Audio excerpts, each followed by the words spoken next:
안녕하세요. 여성을 위한 여성 변호사 안교기입니다. 혹시 시청자 여러분, 이렇게 건물에 있는 그 상가를 분양을 받았는데 분양 당시에는 전혀 설계도면에 없었던 대형 실외기가 우리 그 상가 가게 앞을 딱 가리고 있다 라고 하면 어떻게 하시겠어요? 굉장히 황당하겠죠. 실제 서울에서 있었던 사건입니다. 최근에 나온 판례인데요. 분양 당시에는 몰랐던 실외기로 인해서 소음, 진동 피해를 본 상가 주인한테 분양 시행사한테 1억 원 이상의 손해를 배상해야 된다, 이런 판결을 낸 게 있어서 합리적이고 관심을 가지셔야 될 것 같아서 알려드리려고 합니다. 서울중앙지방법원에서요, 그 관리업체인 포스코 OMNM을 상대로 낸 손해배상 청구 소송에서 최근에 1억 1,300여만 원을 지급하라 라고 원고 일부 승소 판결을 낸 사례가 있습니다.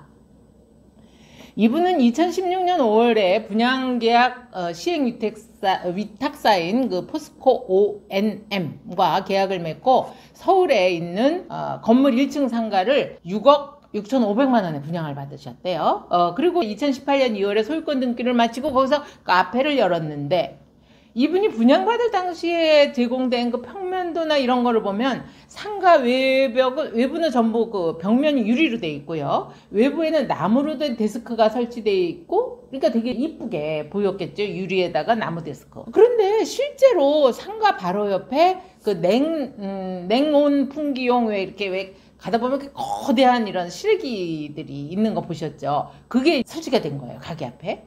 그러니까 막 소음은 여름에는 거기서 뜨거운 바람 나오죠. 겨울에는 찬바람 나오죠. 그런데다 막 진동도 막 돌아가는 소리. 그러니까 얼마나 이 정신이 참 안 좋겠어요. 손님들도 들어오면서 막 피해 다니고 그러니까요. 그러니까 이제 이분이 이 실외기 때문에 소음은 물론이고 이 조망도 가린다. 실외기로 인해서 너무 손해가 많다 라고 했는데, 이 시행사 측에서 뭐라고 하냐면, 이 실외기의 존재라고 하는 것은 이거는 수인함도의 범위 내다. 그래서 그 소음 피해나 이런 것이 법적으로 보호할 만한 가치가 있는 건 아니다. 이 조망권 침해도 마찬가지다. 도심에 살면서 상가에서 냉온 풍기 돌아가면 실외기 있는 건 당연한데, 그리고 더군다나 상가가 처음 설계될 당시부터 실외기의 존재를 이미 알렸다. 그리고 이것은 그 실외기가 놓여있는 그 장소, 그것은 그 가게 주인의 그 단독 전유 땅이 아니고 이건 공용 부분의 일부다 라고 하기 때문에 이건 손해배상이 안 된다, 이렇게 얘기를 했습니다.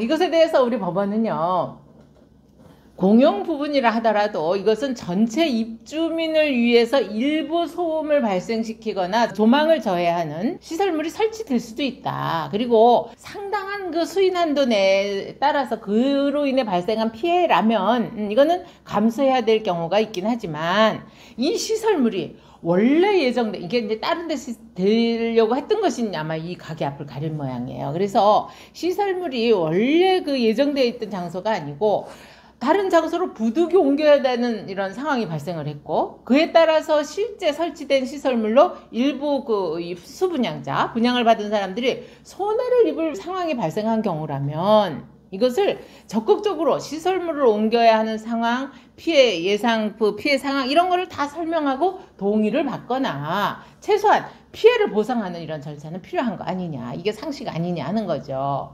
더군다나 이 카페를 만들기 위해서 6억 얼마를 주고 이걸 분양받은 상가 주인은 어때요? 상가 유리 벽면 바로 옆에 실외기가 설치돼서 이렇게 커다란 소음을 내고 냉기, 온기가 이렇게 막 나오고, 이거는 전혀 예상하지 못했을 거 아니냐. 그리고 또 우리 법원에서 뭐라고 얘기를 했냐면요, 상식적으로 봐도 실외기가 벽면 바로 옆에 대부분의 면적을 가리고 위치할 거라면 어떤 사람이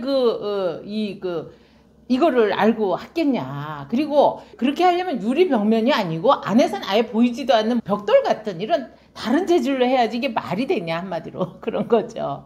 그러면서도 그 실외기의 존재로 발생하는 소음은 이 주변의 그 암소음의 정도와 비교해서 이거는 상당히 높은 수준이다. 그리고 이로 인해서 그 상가 자체의 분양가도 하락할 수 있다. 그래서 그 감정 결과를 고려해 보면 그 하락 정도가 24.43%, 그래서 1억 6,200 정도인데, 그렇다 하더라도 이게 집합 건물이기 때문에 집합 건물의 경우에 다수 세대 공동이용으로 발생하는 어느 정도의 불편은 또 감수해야 되는 점을 고려한다면 전체 손해에서 약 70%, 1억 1,300만 원의 손해액을 배상해라, 이렇게 일부 승소 판결을 내렸습니다.